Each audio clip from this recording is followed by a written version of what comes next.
And the topic of my message today is about the seed of a woman. Praise the Lord. Amen. Mbegu ya mwanamke.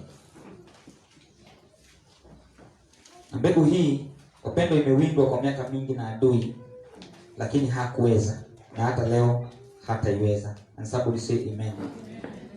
Let's go in the book of Genesis chapter 3 verse 15. Mwanzo sura ya 3, tuone seed of a woman. Pastor anamaanishaje anaposema the seed of a woman?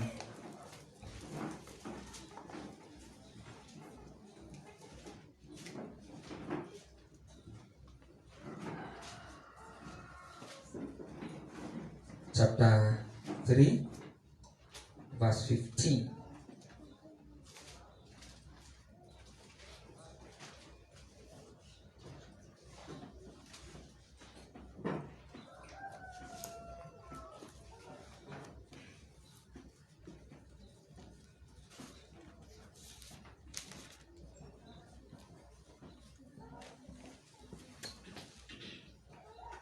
Ifika hapo sema amen.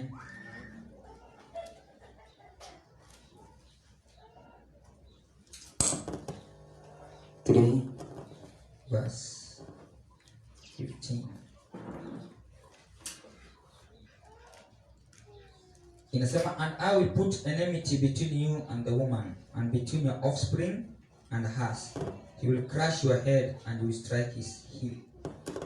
Bwana Yesu asifiwe. Hallelujah. Kuna version nyingine inasema, I will put enmity between her seed and your seed. Bwana Yesu asifiwe. So hii ni wakati ambaye Adam alifanya dhambi, na upenda historia Adam nikiwaelezea kwa ufupi kidogo. Kuna authority and power ambaye Mungu alikuwa ameweka ndani ya Adam and Eve. One, ilikuwa ni kutawala dunia, wanyama na kila kitu chote kiwe chini ya mwanadamu. Two, alikuwa amepewa power ya kuname things. Three, alikuwa amepewa grace ya kurule. But wakati Eve alidanganywa na nyoka ambaye ni shetani, akakula ile tunda alikuwa ameonywa asile, hapo ndipo walitransfer authority.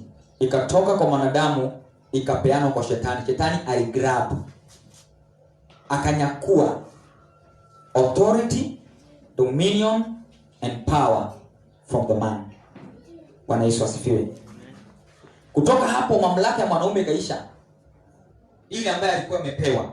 Na kwa sababu Mungu alikuwa na mpango wa kurudisha mamlaka kwa Adam tena, wakati alikuja akaanza kuamua kesi kwa sababu ile dhambi alifanya, anaambia mwanamke hapa verse 15, nimeweka uadui kati yako wewe na nyoka.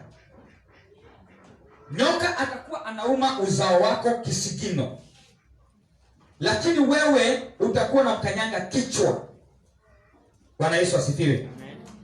So shetani kazi yake ni kuuma kisigino, na kazi ya mwanadamu ambaye ni uzao wa Eve, yeye ni kunini? Ni kukanyanga kichwa cha nyoka.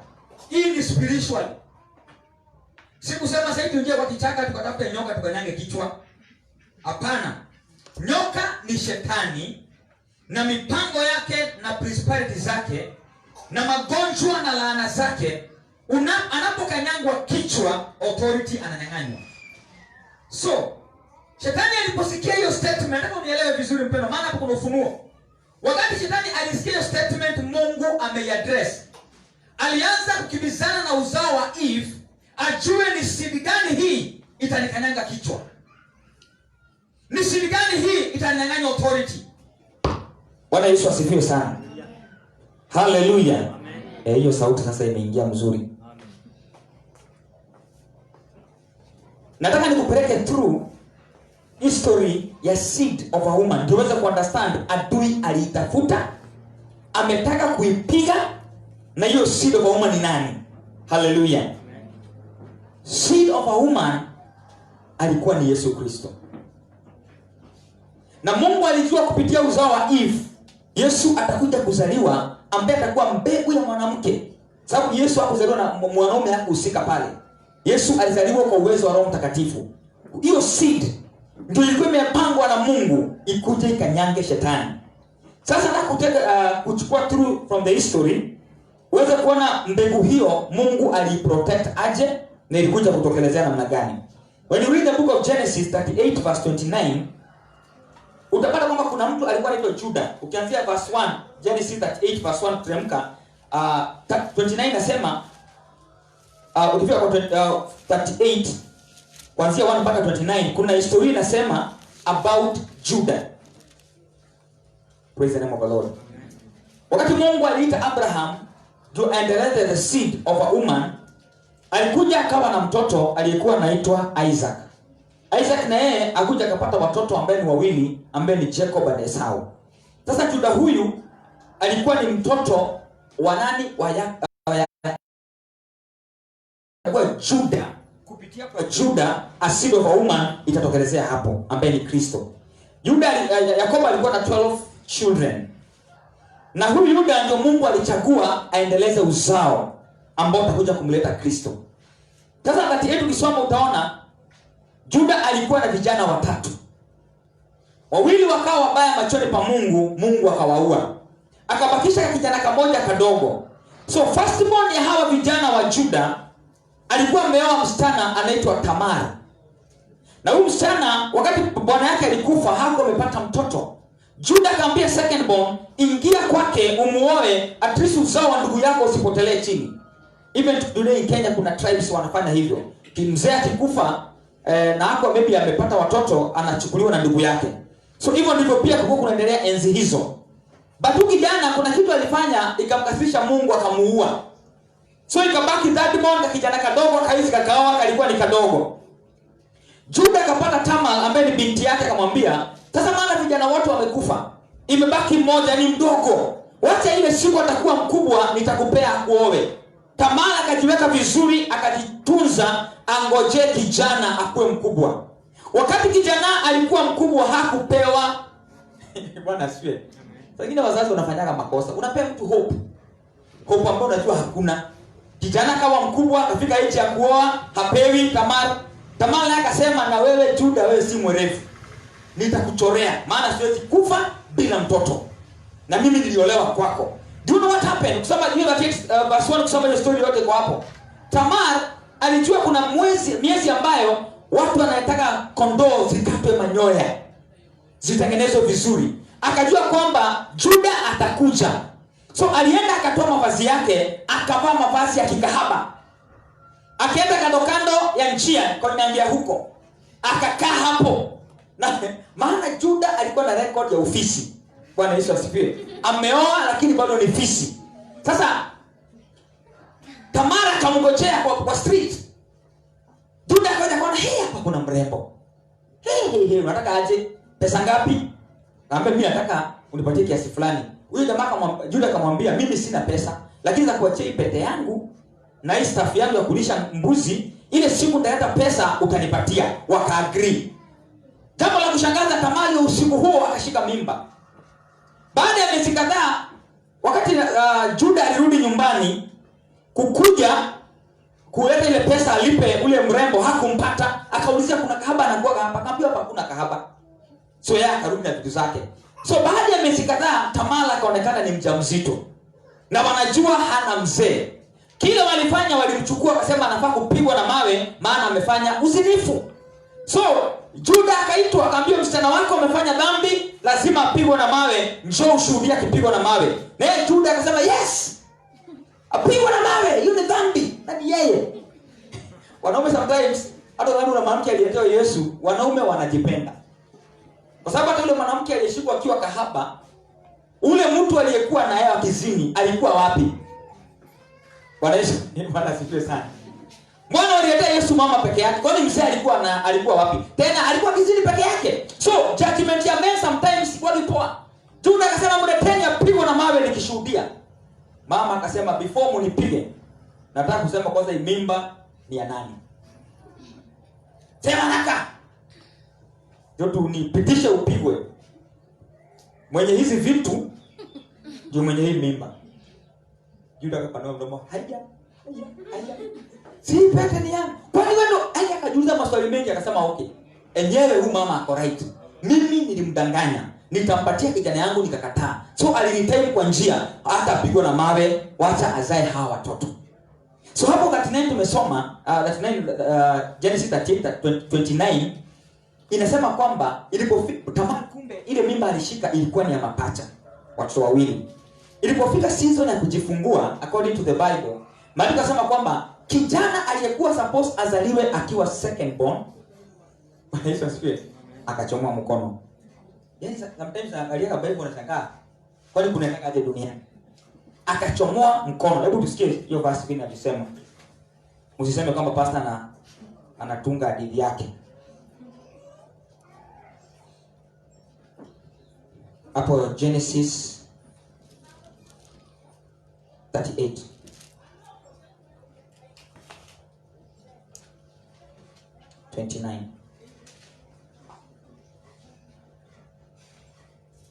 Genesis 38:29. Ikawa aliporudisha mkono wake, tazama ndugu yake akatoka. Akasema, mbona umepita kwa nguvu wewe, mambo ya nguvu ya kuandame. Kwa hiyo jina lake likaitwa Peresi. 30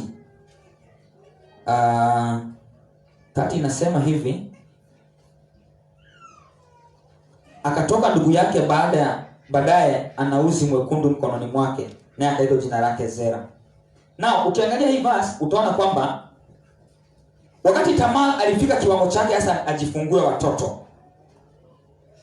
Zera ambaye alikuwa anafaa kuwa second born akachomoa mkono. Unajua ataka nini? Ataka grab the first born. Na katika rekodi Mungu first born ndio anakuanga wake. All the time first born ndio anachaguaga most of the time. Na sasa hapa Zera anahakikisha kwamba anataka kutoka mbele. Yaani miujiza na mambo ya kuprotect his seed ilikuwa inaanzia kwa tumbo. So wakati katoto kalichomoa mkono, yule mzalishaji ama mkunga akachukua kamba akafunga. Unajua hizo ukiwa na mapacha, wale wamama walikuwa wanazalisha wamama siku hiyo, ndio wewe kujua first born nani, walikuwa wanafungwa kamba nyekundu kwa mkono. So haka kalipotoa mkono kakafungwa kamba lakini akajatoka. Bwana Yesu asifiwe. Baadaye maandiko yanasema ati kaliporudisha mkono, Peresi akachomoka. Yule mwenye kuzalisha yule mkunga akasema, na wewe umetomoka haraka namna gani? Na mambo makubwa ya kufuate. Peresi wapendwa akaendeleza uzao ambaye Mungu alikuwa anataka. So unapotoka kwa Peresi tunaingia kwa mtu anaitwa Rahab. Nataka kuangalia historia ya the seed of a woman. Usome the book of Joshua chapter 6:17. Utaona kwamba wakati Joshua alituma, hizo verse zaandika maana sitasoma zote. Wakati Joshua alituma wapelelezi waende wakapeleleze Jericho, walipokuwa wakiangalia wakikagua, ule mtu aliwakaribisha alikuwa anaitwa Rahab. Na Rahab hadithi yake ama historia yake si nzuri, maana alikuwa a prostitute. Akaficha wale wapelelezi. Wakati mfalme wa Jericho aliposikia kwamba Rahab amewaficha, wameingia kwa Rahab, alikuja akamwambia Rahab, toa hao watu maana ni wapelelezi. Akasema mimi sijawaona, walikuja kwangu wakaniuza njia na wakaenda. Kumbe amewaficha kwa siri. So wakati kina Joshua alikuja na wanajeshi wake, walipoingia Jericho wakaipiga Jericho, ikaanguka chini, wakaangamiza watu wote. Joshua alituma wale pelelezi akamwambia, endeni mniletee yule mwanamke mliniambia aliwaficha, Rahab pamoja na familia yake. Nataka uangalie Mungu haangaliagi your past akitaka kukuinua. Can somebody say amen? Haangaliagi rekodi yako imekuwa vipi. Rahab huyu according to the history alienda akaolewa na mtu mmoja kutoka familia ya Juda, akaendeleza the seed ambaye ya Kristo. Yesu alipitia kwa Rahab huyu uzao wake. Kama nikusema kwamba kuna watu watajiangalia waseme mimi nilizaliwa out of wedlock, mimi labda hata sijui vile maisha yangu ilikuwa, sijui nilikujaje duniani. Pia mtu kama Daudi anasema hata mama yangu kuchukua mimba yangu, alichukua mimba yangu kwa njia ya makosa. Kwa hivyo akawa kitubu. Kuna watu wako na historia mbaya tangu from the beginning. But let me assure you today, Mungu haangaliangi your history, anaangalianga your future. Can somebody say amen? Ambaye jirani, your future is good. So Rahab akaendeleza that seed. From there tunakuja tunapata mtu mwingine anaitwa Ruth in the book of Ruth chapter 4 verse 17. Ruth naye alikuwa Moabite. Hakuwa Mwisraeli. Naomi amekimbilia Moab wakiwa na mume wake kwa sababu Juda kulikuwa na njaa. Na wakati aliingia huko, maandiko yanasema kwamba Naomi mume wake akakufa. Watu wake wawili wakakufa na walikuwa wameshaoa huko Moabite. Msichana mmoja anaitwa Oprah na mwingine ni Ruth. So wakati Naomi alifika mahali akazeeka akasema nataka kurudi kwao Israeli. Biblia inasema kwamba Ruth alimwambia nitaenda na wewe sitakuacha. Wakati walirudi na yeye nyumbani kwao nyumbani ambaye ni Juda. Maandiko yanasema kwamba alienda akaolewa na mtu anaitwa Boaz. Boaz na yeye akazaa kijana anaitwa Obed. Obed na yeye akazaa kijana anaitwa Jesse. Jesse na yeye akazaa mtoto anaitwa Daudi. Generation ikaendelea. Na hao watu ukiangalia historia si nzuri, lakini Mungu anapelekana hiyo kizazi ili protect the seed of a woman. Praise the name of the Lord. So from there, nataka tuende kwa New Testament, tuone mahali Yesu anakujia. When we read the book of Matthew chapter 2 verse 16, wacha tusome hapo.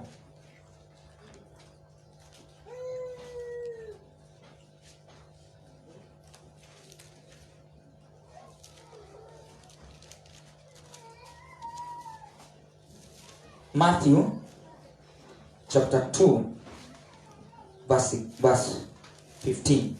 Sasa hapa tunajifunza kwamba baada ya Yesu kuja kuzaliwa katika Bethlehemu ya Juda kwa familia ile ambayo Mungu alikuwa ametenga ya Mariamu na Joseph. Ukisoma vizuri chapter 1 ya Matthew utaona kabisa vile Yesu alikuja. Uzao wake vile ulikuja Mungu akiuprotect, Mungu akiulinda barabarani hadi kafika siku za kuzaliwa kwake. Hebu some 15 usikie vile anavyosema Matthew 2:16.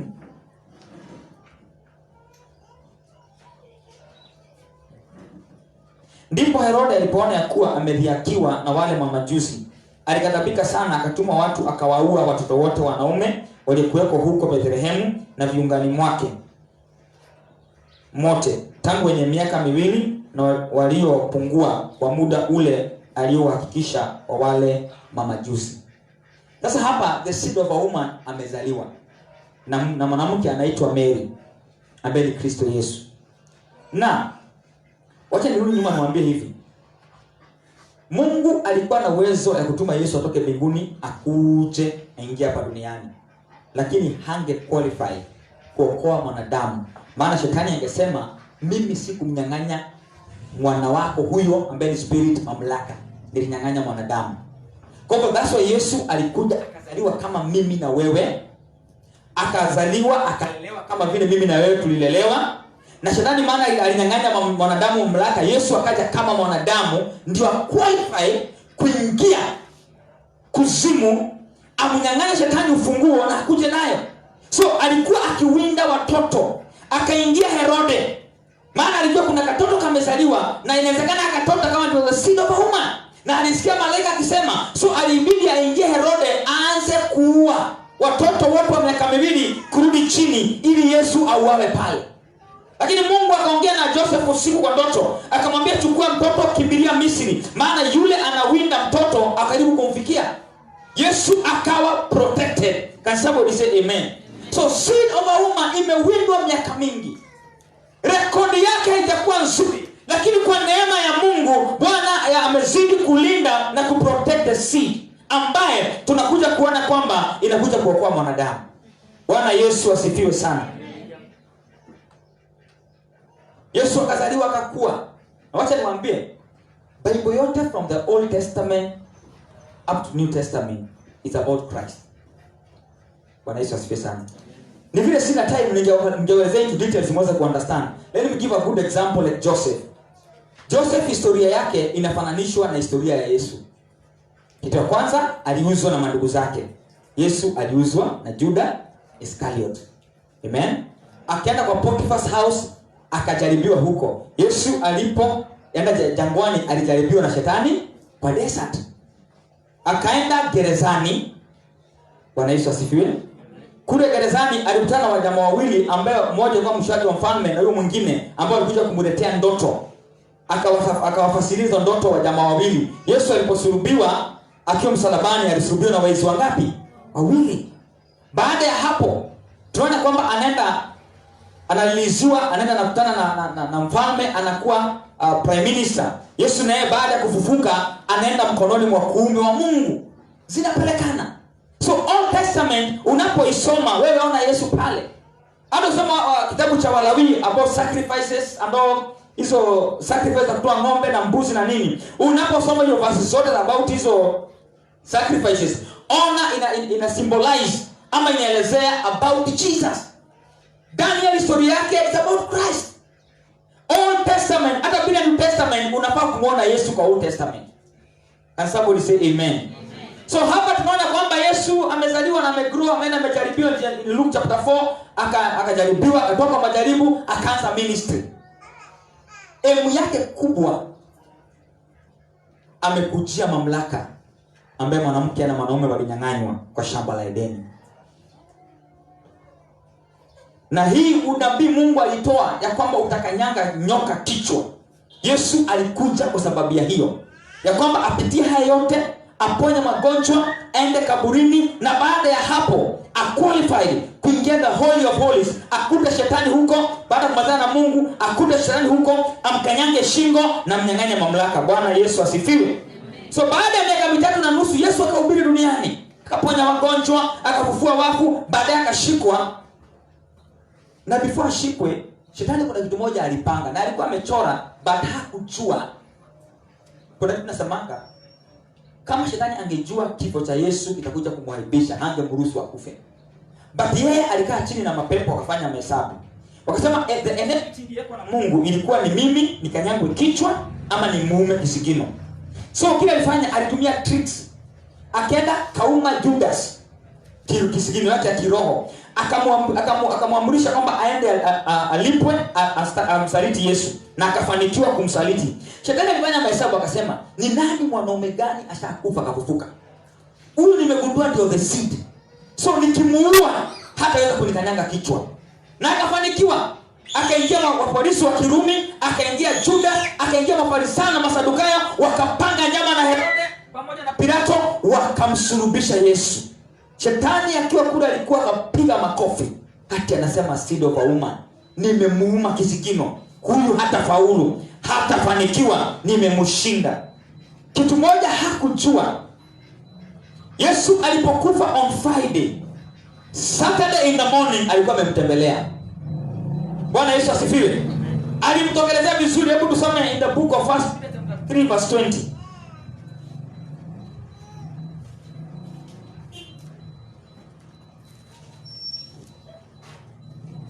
Alimtembelea. 1 Peter chapter 3 verse 20. Tuone ile kazi alifanya huko.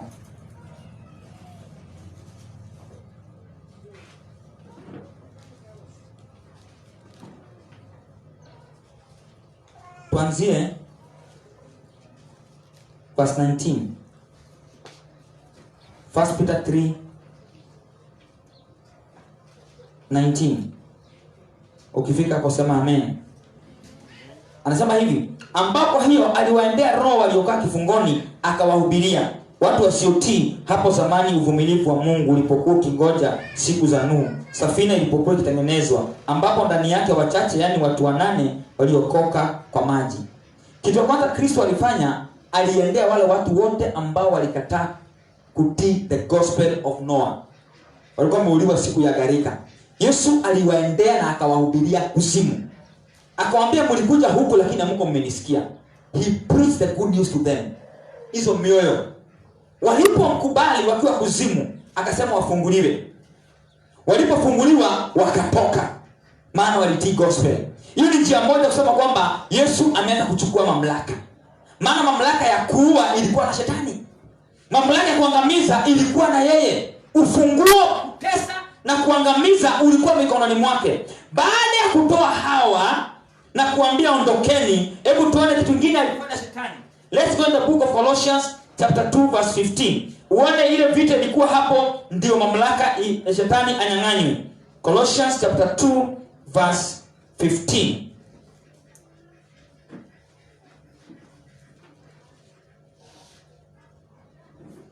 Hizo verses ziandike vizuri, utaenda kusoma nyumbani pole pole. Colossians 2 verse 15.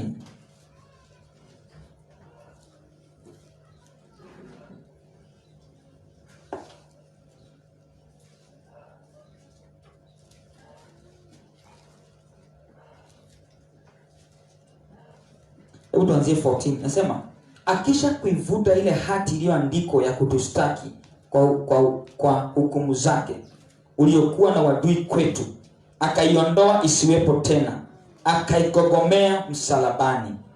So tunaona kwamba, hebu tufike tusome hapo kidogo 14. Yesu alianza victory ya kutukomboa sisi na kuturudishia authority yetu kuanzia pale msalabani. Anasema akisha kuivuta ile hati iliyoandikwa kutustaki. Kwa sababu tuliponyang'anywa mamlaka yetu, tulinyang'anywa kwa sababu ya dhambi. So adui amekuwa kutustaki. Hawa ni watenda dhambi. Niliwanyang'anya mamlaka maana walikula tunda. Shetani amekuwa kustaki watakatifu wa Mungu miaka nenda miaka rudi. Na Mungu hangeweza kuokoa wanadamu vizuri kwa sababu hizo mashtaka ambao shetani alikuwa analeta mbele za Mungu. Lazima kunapatikana mtu atakayetoa dhabihu ya kulipa hiyo deni ili mashtaka iondolewe. So Yesu kwenda kwake msalabani pale, hiyo damu aliyokuwa amemwaga ni ya kuondoa hiyo mashtaka. Praise the name of the Lord. Mashtaka yote ya kula tunda, mashtaka yote ya kuua, mashtaka yote ya dhambi za kila aina, Yesu alianza kuzilipa pale msalabani akimwaga damu.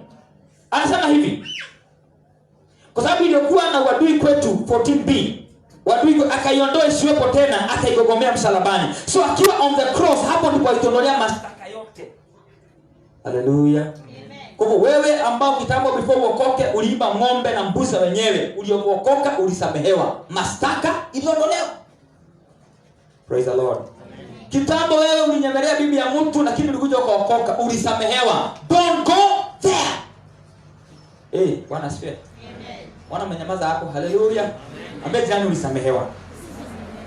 Hallelujah.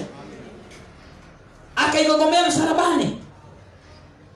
Verse 15, akisha kuzivua enzi. Hebu sema na Kizungu niko na inaongea kwa kauzito. Disarming the rulers authority, he has made a public disgrace of them, traveling over them by the cross. Akisha kuzivua enzi na mamlaka na kuzifanya kuwa mkongo wa ujasiri, akishangilia katika msalaba huo. So mamlaka ambaye Kristo qualified kuchukua, alianzia pale msalabani. Maana aliposema imekwisha, ni kusema kwamba kupitia kwa hiyo damu alilipa madeni yetu yote. Na kutoka hapo ameandika sema kwamba he disarmed, akamnyang'anya shetani mamlaka na nguvu na uwezo na mamlaka. Akasema ulinyang'anya mwanadamu wa kawaida mamlaka, nimeikuchia. Bwana Yesu asifiwe. Ulimwendea kiujanja ukaichukua, sasa nimeikuchia. Maandiko sema kwamba akamkanyaga kichwa huko gerezani na akachukua funguo. Bwana Yesu asifiwe. Akampiga vita hajawahi ona. Akamwambia mara ya kwanza ulichukua funguo, nimeikuchia. Deni yote nimelipa msalabani, leta ufunguo. Akachukua ufunguo na alipofufuka. Ukisoma kitabu cha Matthew 28:16, alipofufuka alichukua wanafunzi akawapeleka mlimani, akawaambia mamlaka yote nimepewa. Can somebody say amen? Yesu aliposhinda shetani kuzimu, alichukua mamlaka na nguvu na uwezo na akachukua ufunguo, akaambia wanafunzi nimepewa. Hallelujah. Amen. Shetani akanyang'anywa uwezo, akanyang'anywa mamlaka, akanyang'anywa kila kitu aliyekuwa amenyang'anya mwanadamu. Wapendwa, tukijua ile kazi Yesu alifanya msalabani, tunaweza tukatembea na kifua mbele, maana mamlaka Yesu hako nao mkononi. Amen. Can somebody say amen? Amen. Haya, hapo 28:16 Matthew alipofufuka anawaambia nimepewa mamlaka yote mbinguni na duniani, enendeni. Sasa hapo ndio pako na conclusion yangu, nataka kumalizia hapo. Aliwaambia enendeni. What does it mean? Alimaanisha ili mamlaka nimepewa baada ya overcome authority and power, I transfer the same anointing, the same authority, the same power to the church. Ujasikia hiyo? Hiyo hujaelewa. Uliza jirani kama umeelewa hiyo. Wapendwa, kifo ambaye Yesu alikufa msalabani, nataka kujirudia kama ni mara 10 mpaka ushike hii. Alidisarm authority and powers ambazo adui alikuwa nazo. Akamnyang'anya mamlaka na uwezo na nguvu, akavichukua kwa mikono yake. Baada ya hapo, alipofufuka, akutana wanafunzi wake walikuwa 120. Aliwaambia, nimepewa mamlaka yote. Ni kusema baada ya kushinda kifo na mauti, akapewa hayo mamlaka. Na alipoambia enendeni, aliwapatia hiyo mamlaka. Endeni nayo sasa. So the Church of Christ, nguvu na mamlaka na uwezo ambayo ilibebwa na the seed of a woman, imepewa kanisa. Mkristo wote aliokolewa tuko na uwezo na nguvu na mamlaka ya kukanyanga shetani kichwa. Haleluya. Tumepewa uwezo kama kanisa kukanyanga wachawi vichwa. Tumepewa uwezo kama kanisa kukanyanga nguvu za giza kichwa. Roho za manyoka ambazo ni mapepo hazina uwezo tena juu ya kanisa. We have been given power and authority to crush the head of a Satan. Today I declare this altar, wale wote mmekuwa mkionewa na nguvu za giza na wachawi, leo tunazikanyanga vichwa, maana nguvu na uwezo imekuwa transfer kwa kanisa. Hey! Hallelujah! Unapotembea juu, unatembea na mamlaka. Unapokuwa kwa nyumba yako juu, unatoka kwa nyumba yako na mamlaka. Maana the seed of a woman, ambaye ni Kristo Yesu, asha overcome. Na hiyo authority and power iko na wewe na mimi. Hallelujah.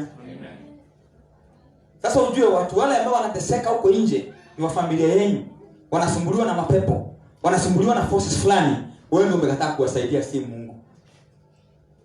Amen. Serikali sasa hivi kiambiwa area ngando kuna wezi, na hao ndio wana bunduki ya kupigana na hao wezi, wasipokuja hao ndio watalaumiwa. Na sisi ndio tumepatiwa silaha za kiroho. Mabunduki zote za kiroho zimeinvestiwa kanisani. Mamlaka ya kimbingu imeinvestiwa kanisani. Wewe ndio uko na uwezo ya kusema kwamba wachawi wote area ya kwetu shall go, it's over.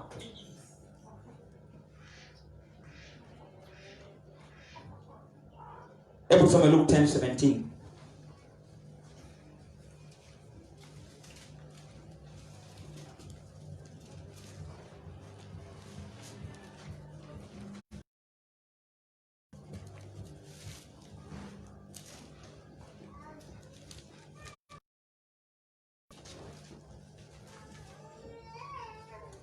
Amen. Nasema, ndipo wale 70 waliporudi kwa furaha wakisema, Bwana, jina lako. Akamwambia, nilimwona shetani akianguka kutoka mbinguni kama umeme. Tazama, nimewapa amri ya kukanyanga nyoka na nge. Kukanyanga nyoka na hapa Mungu amesemaje in the book of Genesis chapter 3 verse 15 hapo tumesoma, uzao wa mwanamke utakanyanga shetani kichwa. Na hapa anawaambia nimewapa mamlaka ya kukanyanga nyoka. Nyoka ni shetani, na nge ni wachawi wake. Ulimi wenu watu wa Mungu mchana wa leo umejawa na nguvu. Vinywa vyenu vimejawa na authority ya ku destroy the snake, to crush his head. Hatufai kuishi maisha complain tena, na authority iko kwenye vinywa vyetu. Hatutaruhusu wapendwa waganga wazidi kutocha watu ushago kwetu. Wamefanya watu maskini huko. Mtu asifunga ng'ombe, wakati umefika mahali pa kwenda kujifungua wanaiongelesha katoto kanakufa. Ama wakiona ng'ombe inakamuliwa maziwa nyingi, wanaiangalia na macho ya kishetani, wanasababisha isitolewe maziwa tena. Kazi kuja madaktari tu wa mifugo kutengeneza ng'ombe, na kumbe ng'ombe ni pepo ilirushiwa. Hizi zote according to the Bible ni snakes, ambazo Mungu alisema the seed of a woman ita crush kichwa cha nyoka. Na Yesu huyo ambaye ni seed of a woman alisema nimepewa hiyo mamlaka, na akaitransfer kwako na hata kwangu. Today natangaza hivi, nimetoa hali ya tahadhari katika ulimwengu wa mapepo. Na somebody say amen. Amen. Leo hii waganga wote wako kwenye ushago wanaenda kuhama. Yes. Can somebody say amen? Amen. Wale wote wamekuwa kuasikia uwivu na kutuma uchawi wanahama. Yes. Na hawa wachawi wasipookoka they will die. Maana the seed of a woman imechelewa leo na tunaenda kuguruma. Hawatatuumiza tena, hawatatugaza tena. Power and authority we have it. Bwana Yesu asifiwe. wakiona mmefanikiwa kidogo, at least mmenua nduthi, wanaipuliza. Bwana asifiwe sana. Wapenda, kuna watu wanapandanga shamba chakula kama eka 2 wanajaza mahindi, na kuambia karibia siku ya kufunwa hakuna kitu mtatoa hapo. Walikuja usiku wakazinyambia, wakafanya vituko zote, baada ya muda fulani zimekauka. Bwana Yesu asifiwe. Unang'ana hapa Nairobi, unatafuta pesa, unakimbia nyumbani, unasema nitaka nyumba karumu 2, nikienda Disemba nyumbani, at least na marafiki zangu na familia tunajienjoy. Na kuambia ukianza kupanga kuweka msingi hivi, unakiwa umesimamishwa kazi. Praise the Lord. Ama mtoto anagonjeka, hiyo pesa yako ulikuwa uchenge, unaipeleka hospitalini, wadaktari wanapima, wanasema pima kifua, pima mishipa, pima ni mpaka vipimo zingine hakunanga, unaambia ipimwe ndio pesa ikwishe. Ikishakwisha unaona katoto kana kusmailia kamepona peke yake. Bwana Yesu asifiwe. Unapata area fulani, si kama hawana MP mzuri, lakini hakuna development itakuja endelea hiyo area. Maana zile purpose na dominate those areas zimesababisha hakuna growth. Area zingine inaendelea vizuri, barabara zinawekwa lami, manyumba zinajengwa, lakini area kwenyu unapata nyumba za manyasi zamani ama za matope, sima haijawahi kucha, hakuna growth yoyote, maji ni shida, mnateseka. Kumbe ni maroho ambazo zinatawala area hiyo. Lakini leo hii in the name of Jesus, the seed of a woman amebeba nguvu na mamlaka. Hayo maroho tunayahamisha, hawachawi wanahama, hawaganga wanaenda in the name of Jesus. Ambegani kwenye kutaendelea ukitumia mamlaka uliyepewa. Can somebody say amen? Amen. Anza kupiga picha kwenye sasa. Uanze kuona zile maroho unafaa kuziaddress today. Amen. Unapata kuna makazi very beautiful, warembo kabisa, wengi wamesoma, lakini kile kipindi cha kuolewa wajamaa wanawakaribiaga hivi, waona kama kuna kiroho kinaambia jaribu uone. Unashangaa mmeenda mtu miezi 2 amekuachanisha na hakuna kitu umemfanya. Nashinda kwa nini hii? Maana kile ambacho adui anataka ni hao wasichana wote katika urembo wote wawe discourage, wazalie nyumbani. Jamaa kupatia mtoto akosaji, mapepo ya mfukuzaji, lakini hukuoa hawataki. Amen. Wengine wanapata kama ndio wanaolewa, wawapingu ya kuolewa. Lakini kwa masomo hakuna mtoto anafika class 8. Wakifika 6 kitu na happen wanaotoka. Wakifika 7 kitu na happen wanatoka. Yaani masomo imepigwa na area hiyo, na wewe unadhani kila kitu iko sawa. Tukwambia muombe, wasema Bwana asante. Funga hata kama ni siku moja. Pastor, Bwana hii mambo ya kufunga si tukae tu hivyo, si Mungu anasikia. Na ukiangalia nyuma yako yale maroho yanawinda watu wengi na maisha yako, hayana huruma na wewe. Na ujue Mungu hapendi ignorant people. Hata kama alikuokoa, hapendi watu ignorant. Anataka usimame nini authority aliyokupea. In the book of Luke hapo tumesoma 10:17. Anasema I've given you power and authority. Bwana Yesu asifiwe.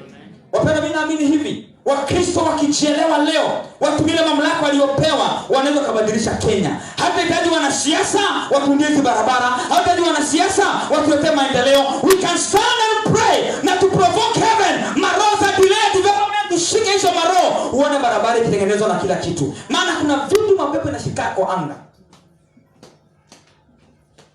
Mnazuiliwa kabisa progress. Yule contractor anafikiria kuja anapewa kazi afanye kitu fulani, something na happen. Ile deposit anapewa, kitu kinatokezea, unasikia pesa hakuna, mradi unasimama. Anga wanashikana. Unaposikia hizo principality and powers of darkness, ni maroho yanakaa kwa anga, and they are very strong. Wanaitwa rulers. Hapo tumesoma Colossians, rulers. Wana rule area ya Nairobi, wasema ya Nairobi hii, watu watakuwa naishi hivi, wana control even economy. Wana control leadership ya county ama country, even Africa. Unapata wanakuja wana control vile wanavyosema. Until kutokezea the seed of woman, ambaye ni mimi na wewe. Tuchukue verse in the book of Luke, tuitumie kujua kwamba power and authority tumepewa. you're going to be struggling. Na transfer of power imepeanwa kwenu. Let me give you another example. Hapo nataka kumaliza. Ni kama ukutane rais wa Kenya akuitisha account number yako ya bank. Achukue simu, aseme nimetransfer 1,300 kwa account ya Bonit. Nimetuma. Ukiangalia account yako, balance imeingia. Lakini useme unaogopa kutumia hiyo pesa. Hiyo pesa sijui kwa nini unaogopa kutumia, unaona kama iko genuine. So, wewe na shetani nani mjinga? Bwana Yesu asifiwe. Hivyo ndivyo kanisa la Mungu lilivyo.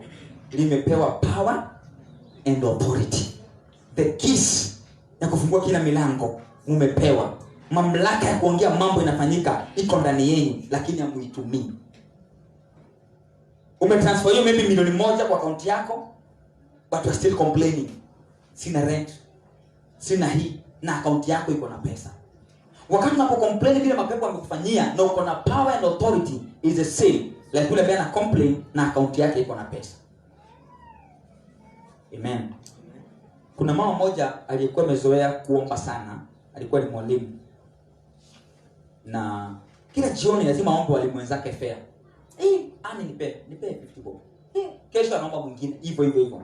Siku moja wazungu walitembea kwa hiyo shule. Iko tu hapa Nairobi hiyo shule, sasa itaja ni gani. Walipokuja wakapendezwa na walimu, maana walicheza na watoto huko. Ilipofika masaa ya kutoka, wakaita walimu wakapatia kila mtu 7,777. Hiyo mama akachukua 7,700 akaweka kokoti kwa nini yake hapa, wa mama wanaekana.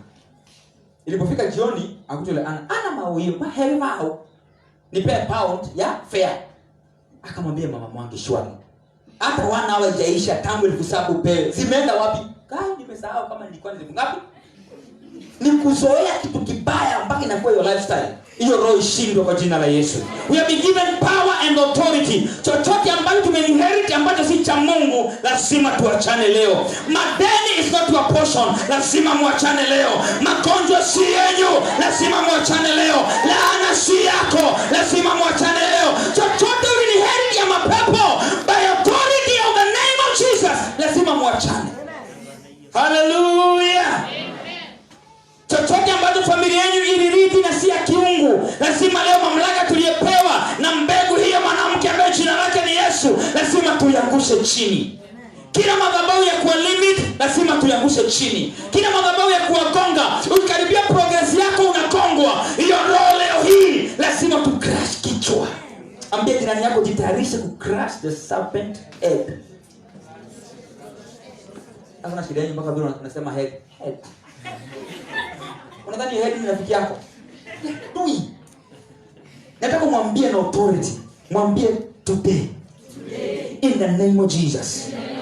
Ile mamlaka uliyepewa na Mungu mwenyewe kupitia Kristo Yesu ya ukanyanga shetani kichwa, leo hii shika hiyo kichwa, kanyanga, ifinyilie chini, pita juu yake in the name of Jesus.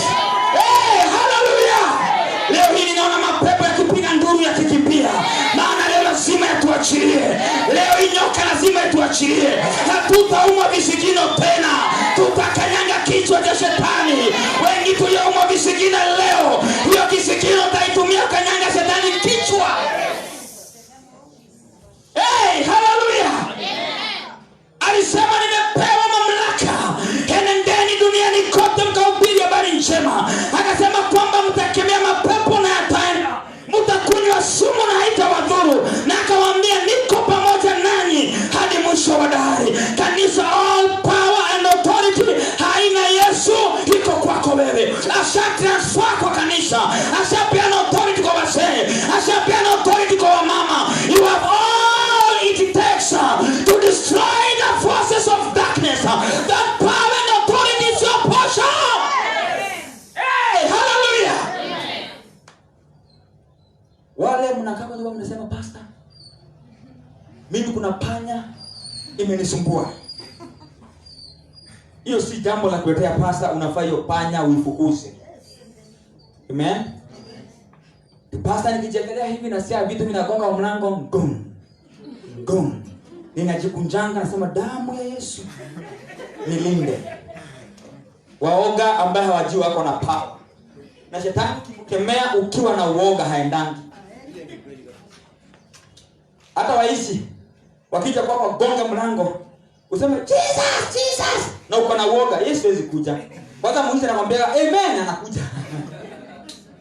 But when you say with authority ambaye Yesu amekupea Jesus, hawa hizo unapiga na upofu hata ingia kwako. Maana authority and power iko ndani yako. Na leo nimetumwa na Mungu ku activate that power in you. Can somebody say amen? That authority that is in you, I've come to activate it today. Na ile anointing unaenda kupokea leo, enda uangamiza wachawi na waganga wa kwenu. Ondolea watu visirani na magonjwa. Tangaza kwamba nchi ya Kenya itakuwa na corruption. Tangaza area ng'ando kutakuwa na development. Maana all power and authority is in your hands. Anasifiwe. Hii tabia kibisa kutafuta mahali anointing iko ndani yako. Amen. Hii Nairobi kuuliza watu hapa wameenda makanisa karibu 100. Kuna anointing iko wapi unakimbia? Power and authority iko ndani yako. Bwana Yesu asifiwe sana. Uliza jirani kweli kuko aje? Kwa sawa ama kuhitaji hii power? Amen. Wengine wamekaliwa na maroho za ulevi kwao. Mtoto wote akitoka kuanzia primary ako sawa. Wacha malize shule. Ulevi ni kama anakuwa kiingojea, inamuingia. Ile masomo yote mlimsomesha inakuwa useless. Unapata mtu wa 30 years na ana meno nikaguka 30. Hajaoa. Na ile investment mlifanya naye ni kubwa. Ni serpent imemuuma kisigino. Uliza jirani kwako ushaumwa. Wewe mumeumwa na hii snake. Ndio ameumwa. Praise the Lord. Amen. Yeye anakujaga usipoelewa anauma kisikino. Unajua mguu ndio ambaye inatembea kwenda to your destiny. Mguu wako wa kiroho ukiumwa, ni kusema kwamba unajipata unakimbia hatua 2 unarudi 3 nyuma. Maana kisikino iko na poison. Na nyoka ikiuma mtu kwa kisikino inaweka poisonous ndani ya huyo mtu. So hiyo poison ina affect hiyo mguu. So kuna watu katika ulimwengu wa roho wameumwa visikino. Amen. Unaona kwa women group unakopa loan ya 50,000 unasema kuna kazi nimesikia ya M-Pesa inabakisha. Kumbe ujumbe umwa. Unaenda unaweka float ya 50,000 kwa M-Pesa. Mwezi wa kwanza unafanya mzuri. Afu adui ni mbaya, anagojeka tuonje usikie mzuri. Kwa sababu ni poisonous inaingia polepole kwa mwili wako. Miezi ya 2 3 unapata M-Pesa float imebaki 3,000 na ujui 50 jana wapi. Maana uliumwa. Kuna watu wameumwa katika biashara zao haziendeleangi. Unakaa na biashara miaka 10, unalipaka tu nyumba ya wenyewe na stima, lakini wewe je kusaidia. Hiyo ni poisonous ambaye kuna watu wameumwa visigino. Praise the name of the Lord. Amen. Na utaka kujua kama mtu ameumwa, uangalie area mnakaa. Unaona watu wengine wote wanaendelea, lakini wewe uendeleangi. Kila wakati unapigwa na spirit ya kurudisha reverse. There's no growth in your life. Adui amekuuma. But God akasema, even though utauma visikino vya the seed of a woman, na yeye the same seed itakanyanga kichwa. Leo hii wale ambao mmeumwa, hasa mnageukia hiyo nyoka, mnaenda kumkanyanga kichwa. Sema sitaumwa tena. Watu wetu hawataumwa. Amen. Okay, hebu tuone kama kuna watu wameumwa. Asogoya kuja leo. Bwana asifiwe. Lakini tukiomba tutajua kama umeumwa. Hapa. Somebody say amen. Kuna watu anga yao imeumwa.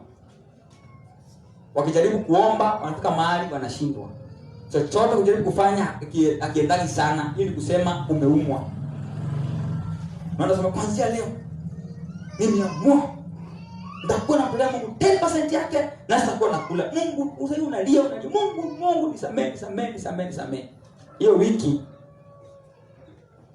unafanya ka project unapata 5,000. Sasa ile deni niko nayo ya mshwari, wacha nilipe kwanza, alafu next time hiyo ni kusema area yako ya finances imeumwa. Bwana Yesu asifiwe.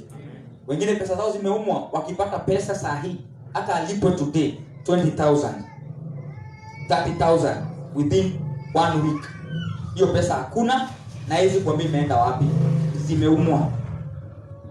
Area yako ya pesa ilifanya nini? Imeumwa. Na wengine wameumwa area ya kupoteza pesa. Na ujuzi unapotea aje? Wando na 1,000 kwa draw. Unajua kama unashinda kama ni panya iliiba ama kuliendaje, inapotea tu. Praise the Lord. Ile siku mapiki pocket wamesema wanataka kuibia watu wakwenda town, hiyo ndio siku niingia kwa hiyo matatu ibiwe. Ni kusema umeumwa. Okay, na kama unasema kama pia wameumwa. Okay, bado hajakuja. Oh, naona okay. Sasa umeanza kuelewa umeumwa sasa Bwana asifiwe sana.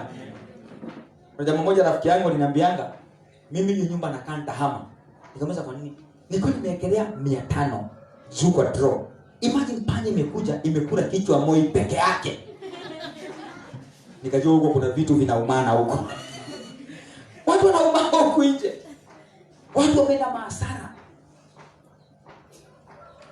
Maana kazi kubwa ya shetani Mungu alimwambia ni kuuma. Na watu wengi wameumwa. Lakini the seed of a woman imeinuka sasa na tutaumwa tena. In the name of Jesus. Nasema kila biashara ambayo imekuwa grow kwa baada ya maombi, those business zitaanza ku grow. Maana ile nyoka imekuwa ikiwauma, tunaenda crush the head. Hallelujah. Roho ya madeni na hasara, hiyo ni nyoka. Tunaenda kuikanyanga kichwa. Kutolewa na kutopata watoto kwa familia, hiyo nyoka lazima tuikanyange kichwa. Umaskini kwetu, kuna watu wanakuwa wamesumbua na spirit ya poverty mpaka usiku akilala anaotaka tu kushago. Katika nyumba mlikuwa mnalala kama tope, unajionanga kila wakati huko. Ni kusema kwamba roho ya poverty imeuma kwenu. Kama unataka tu kila wakati katika nyumba ulilelewa zamani kama nyazi, matope ambazo kayoka ananyesha kila wakati, hata ukiomba sana unajionanga ukiwa huko, ni kusema kwamba hiyo area adui ameuma. Kuna spirit yako bado imeumwa area ya poverty. Bwana Yesu asifiwe. Kila wakati unajua ukiwa primary na katika skirt mko mnavaanga karaki different colors, mkiruka katina hapo unajionanga tu na aka skirt, na wewe ni mama uko na watoto surely. What is that? Mbeti yangu ukiona mtoto kama hiyo wamekuuma. Mwambie na nguvu, ukiona kama hiyo umeumwa. Si wewe unataka peke yako si tukuage na wewe, si ndio? So nikukwambia kile sababu hiyo ndoto. Na maana Kristo alitumwa na Mungu kama seed of a woman to destroy all the work of the devil. Na hiyo mamlaka akatupea. Hizo maroho zote tunaenda kuzikanyaga kichwa today. Amen. Ukisimama juu tuweze kuomba. Naomba tu Mungu leo anipatie watu wachache ambao watajielewa tukanyange nyoka kichwa. Amen. Hallelujah. So watu waombe na wale ambao wako nyumbani ambao wanatuwatch kupitia kwa YouTube na Facebook tuweze kuwaombea baraka. Tazamaji wangu mahali pote unapotazama, inawezekana pia umeumwa kwa njia moja ama nyingine. Yesu ametupatia mamlaka ya ukanyanga hiyo nyoka. Mahali pote ulipoinua imani tu ugonge hiyo roho. Amen. Yosheni mikono pale tuombe walio nyumbani. Father, in the name of Jesus. Wanaotazama nyumbani mahali pote walipo tunawaombea. Hata wale wanatazama baada ya programu hii. Wacha mfano wakisha connect na hili neno. Kila roho imekuwa ikiwakalia na kuwasumbua waikanyange kichwa. Kila nyoka ambaye ni mapepo waikanyange kichwa katika jina la Yesu Kristo. Bariki kila mmoja anatazama, aliye mgonjwa kamponya, aliyekamatwa kamwachilia, anapitia hali nzito kamfungua, maana wewe ni Mungu. Pokea sifa na utukufu, na ni katika jina la Yesu Kristo nimeomba na hata kuamini. Amen. Bwana kubariki sana mtazamaji wetu. Tukutane on Sunday. God bless you.